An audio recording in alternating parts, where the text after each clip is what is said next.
Welcome to our explainer on a topic that's absolutely crucial for the NEET exam, the light reaction in photosynthesis. Today, we're going to go way beyond just the basics. We're going to see how plants are actually running this super sophisticated electrical circuit to turn sunlight into pure chemical energy. Let's get right into it. Okay, so let's get one thing straight. You have to forget this simple idea of plants just, soaking up the sun like a sponge. It's so much cooler than that. What's really happening inside their leaves is that they are running an incredibly complex electrical circuit. And this whole process, called the electron transport system, is basically the engine of the light reaction. So here's our game plan. We'll start with a quick overview of this electrical circuit. Then we'll trace the main pathway, which is the non-cyclic Z-scheme, and its backup plan, the cyclic loop. After that, we'll zoom in on how the ATP factory, or chemiosmosis, actually works. And of course, we'll wrap it all up with the absolute must-know facts for your exam. All right, so at its very heart, this electrical circuit is all about one thing: creating energy currency for the plant. The fancy technical term for this process is photophosphorylation. I know, it's a big word, but let's just break it down.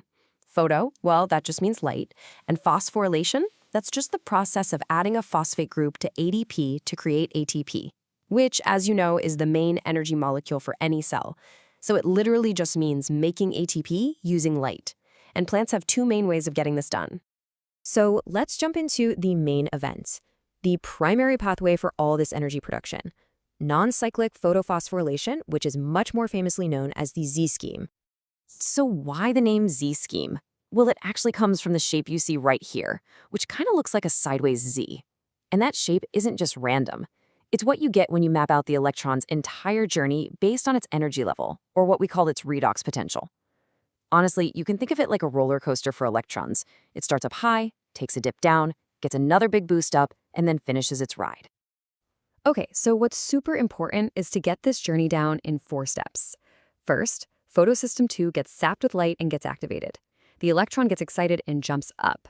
Second, it travels downhill through an electron transport system. Third, photosystem 1 gets its own boost from light. And finally, that electron travels downhill one last time to reduce NAD+ into a super high-energy molecule. And this is it. This is the whole point of that Z-scheme journey. The plant gets 2 incredibly important energy-rich products out of it: ATP, which is that immediate energy currency, and NADPH, a really powerful reducing agent. You have to remember these 2 products. NEET loves to ask about the final output of this pathway. Both of them are absolutely essential for the next phase, where the plant actually makes sugars. But wait a second. This brings up a really important question, right?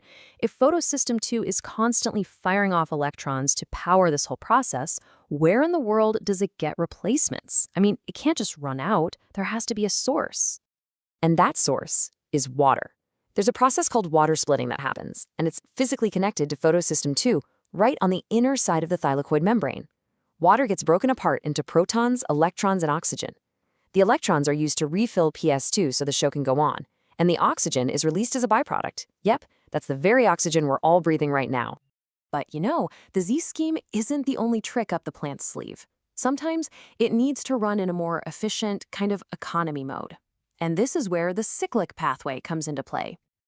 Just take a look at this flow. Unlike the Z-scheme, here the electron's journey is a completely closed loop. An excited electron leaves photosystem I, travels through a part of the electron transport chain, and then it comes right back to where it started. It's a true cycle. Seriously, this comparison table is going to be your best friend for multiple choice questions. So non-cyclic uses both photosystems I and II, while cyclic only uses PSI. Why? Because cyclic flow happens in the stromal lamellae, which just don't have any PS2. And since there's no PS2, there's no water splitting, which means no oxygen is released. And finally, and this is a huge distinction, the only thing you get from the cyclic loop is ATP. No NADPH is formed. So we know that ATP gets made in both pathways, but we still haven't really answered how.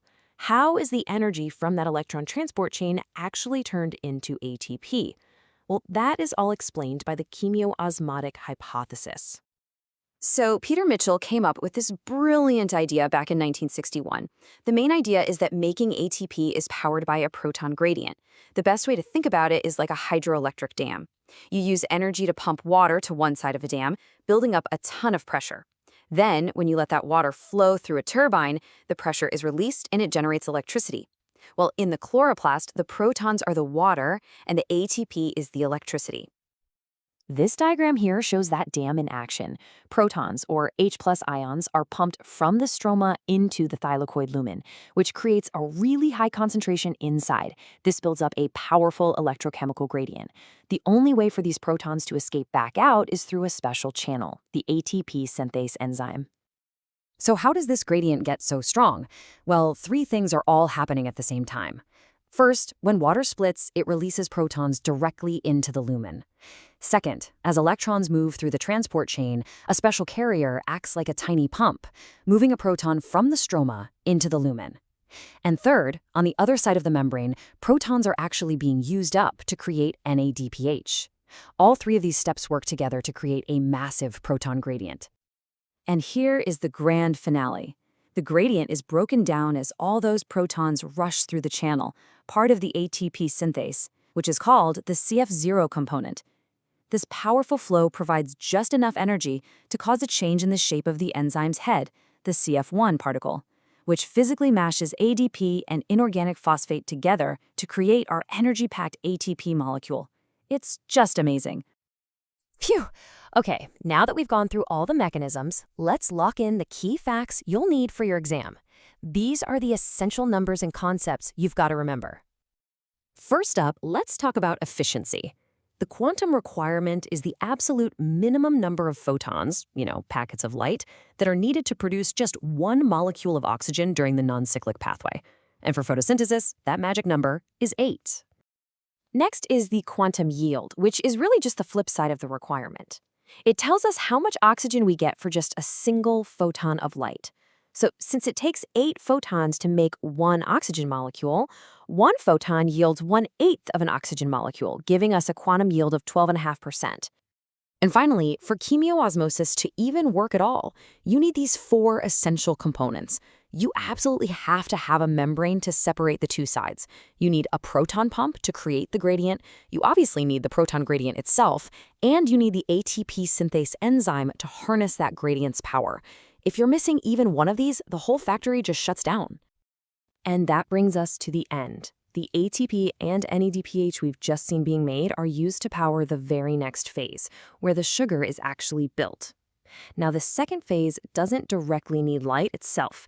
It just needs the products of light. So here's a final thought to leave you with. Is calling it the dark reaction really accurate? Something to think about.